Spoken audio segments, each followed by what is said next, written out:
Whether we know it or not, most of us are skilled in reading the body language of others to some degree. Humans are complex social creatures, and there are plenty of ways for us to communicate what's going on in our heads even when we're not exactly saying what we mean. Without nonverbal cues, communicating with others would be nothing short of a social minefield, and our perception of and response to the body language of others has developed to such a degree that even many visually impaired individuals are able to pick up on it. Of course, no two people are alike, but many of the ways in which we broadcast our thoughts and feelings to others through our body language are so remarkably consistent that science has parsed out their meanings with a fairly high degree of accuracy. Today we'll be looking at the top 10 things your body language says about you.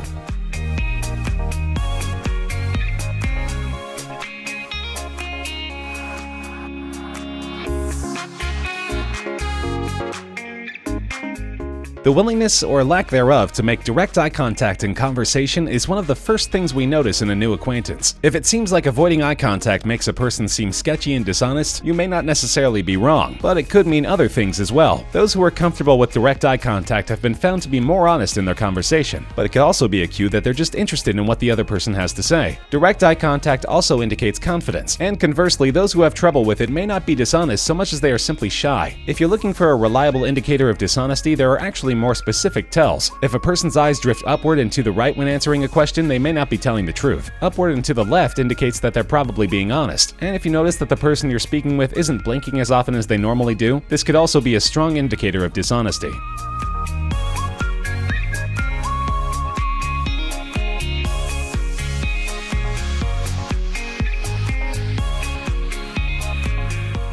You wouldn't think that there's much that someone's hair could tell us about their general disposition, but if the person in question has long hair, it may be helpful to take note as to whether they can't seem to leave it alone. A lot of long-haired people only give their hair a second thought when it's blowing in their face or otherwise inconveniencing them. But if you're talking with someone who is constantly playing with their own hair, this almost certainly indicates that they are nervous. Of course, that's not the only thing it can mean. Nervousness could be chalked up to a lot of things, and somebody displaying this habit in a high-pressure situation, say a job interview, is probably keyed up for that reason. But if it's a low-pressure social situation, and particularly if the person you're speaking with is a potential romantic interest, fiddling around with their hair can also be a sign of flirtatiousness. It should be noted that if you think someone might be interested, the best thing to do is always to ask. But if they're twirling their hair around their finger while not shying away from eye contact, you should probably feel pretty comfortable asking.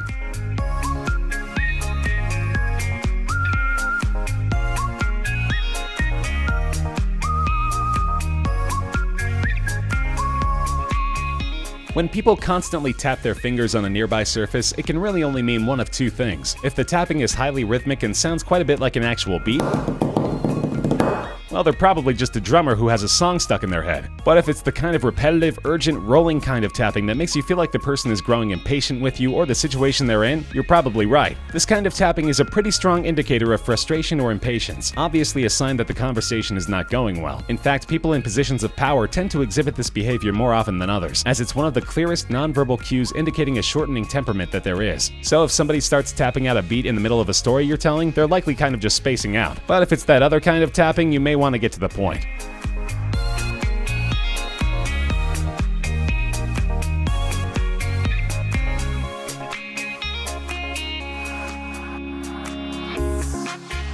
The position of someone's arms in conversation is a good indication not only of how open they are to what you're saying, but also how they feel about you in general. Folding your arms in front of your chest is a defensive position, so natural that many people don't even realize they're doing it. If a person you're speaking with adopts this stance, it could very well mean that they're not receptive to what you're telling them, and they may not have a high level of trust in you at all. On the other hand, crossing the arms behind the back is the exact opposite of defensiveness, leaving the entire front of your body exposed. This indicates a general disposition of fearlessness and confidence, and anyone positioning their arms this way in conversation is probably on the same page as you. Of course, there are those people who simply don't know what to do with their arms, but these behaviors are largely instinctual. So the next time you find yourself folding your arms in conversation, you may want to take note of the message you could be subconsciously sending.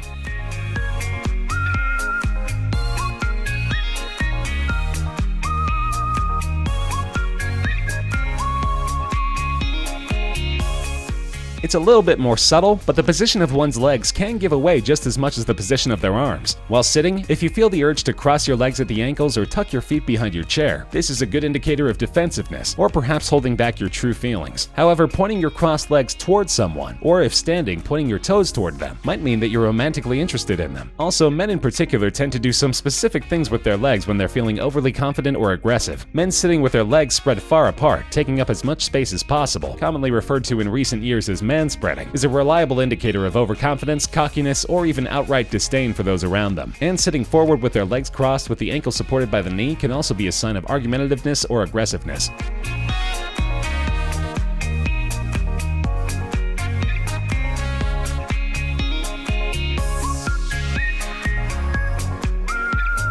In addition to our arms and legs, the way that we position our bodies when speaking with others can also tell the other person just how engaged we are with them. Behaviorists have found that the center of your chest is like an arrow, indicating interest. If you're speaking with someone whose chest is facing directly toward you, it's a pretty safe call that they're engaged with and interested in what you're saying. Conversely, the greater the degree to which that arrow is pointing away from you, the lesser the degree of interest the person has in the conversation. So pay attention to which way the arrow is pointing. If you notice it ever so slowly beginning to point in a direction other than yours while you're talking, it means that the person is losing interest. And perhaps this should go without saying, but if they turn their back to you completely, you're going to want to find someone else to talk to.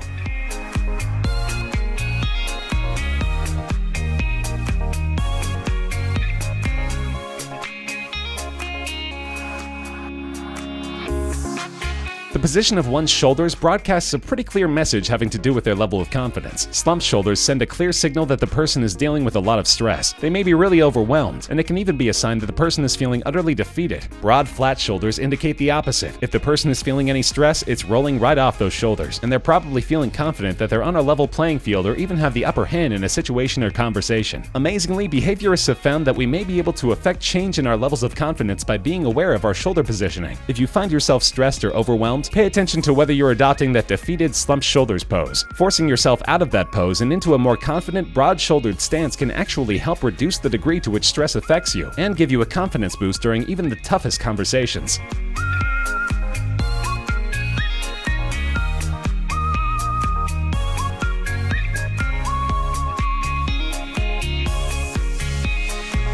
People who have a very animated manner of speech, gesticulating with their hands while talking, may seem on the surface like they just enjoy being the center of attention, but this is not necessarily the case. Behaviorists have found that most people who tend to talk with their hands a lot have a warm and outgoing personality, and they're most comfortable using gestures because it makes them feel properly understood. It can seem somewhat aggressive to somebody not used to speaking in this manner, but most of the time they're probably just as interested in your contribution to the conversation. There's a notable exception to this, however. Hand movements that are choppy, wild, or overly animated when someone is speaking are often a sign of someone who is feeling disorganized, frazzled, or generally stressed out, even if you wouldn't know it by their demeanor otherwise. And if somebody holds their hands up with their palms facing you while speaking, this is a purely defensive gesture. They might be feeling attacked, accused, or caught off guard. And depending on the situation, it might be a good time to step back and take a breath.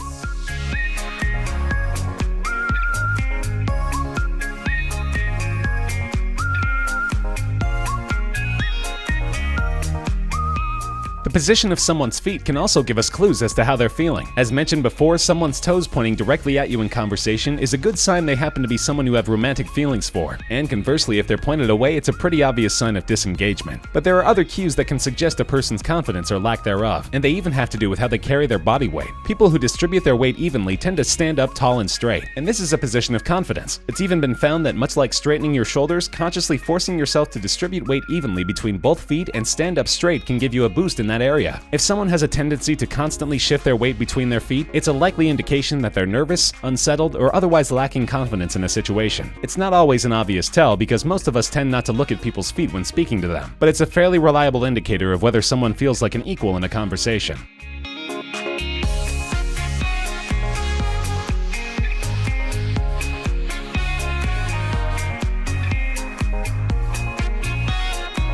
There's one more way to gauge potential dishonesty which might not seem obvious at first. When somebody's being untruthful, there are a whole host of physiological responses, and not many of them are apparent simply from looking at someone. But for most people, saliva tends to dry up when we're not being honest, leaving our lips and tongue feeling parched. Almost everyone will consciously or not feel the need to moisten their lips when this happens by licking them. If you think someone might be lying to you, pay attention to whether they constantly lick their lips. It's a pretty safe bet that they're trying to pull the wool over your eyes. However, you might not want to stare at their mouth for too long, or they might get get the wrong idea. If you notice that someone, particularly a potential romantic interest, has a tough time looking away from your mouth, relax. You don't have anything stuck in your teeth. It probably just means they want to kiss you.